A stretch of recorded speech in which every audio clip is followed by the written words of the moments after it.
lalo na sa pag-alaga ng mga organikong mga manok.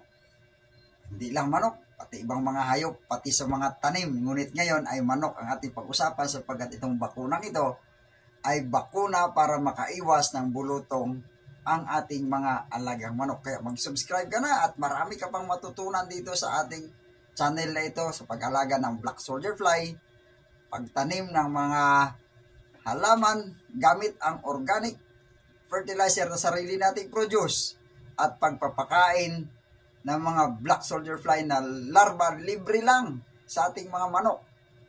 Paano natin ito matutunan? Panoorin mo lang dito sa ating channel. Pero ngayon ay kung paano magbakuna ng foulpox para makaiwas sa bulutong yung ating mga manok. So, salamat at abangan ninyo. Ganito pag-administer ng foulpox. Ito yung ating gamot na ituturok. Siguraduhin lang na palagi itong malamig para hindi mamatay yung ating virus. So, itong freaker ipapasok natin. At ayan, kung inyo mapansin, dalawa na yan para may butas at nandyan yung gamot.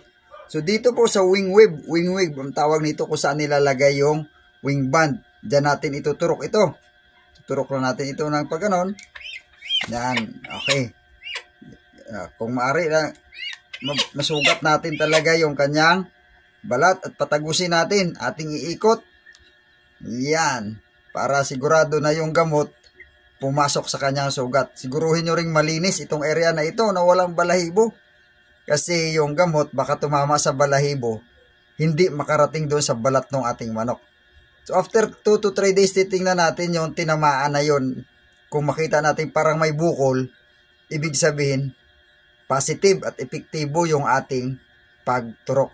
So ganyan. Ilang beses ba daw tinuturukan? Pwede sa kabilaan, pwede rin isa lang. So, ayan siya, itong ating tinurukan ngayon, ay nasaktan siya, nakaramdam ng sakit.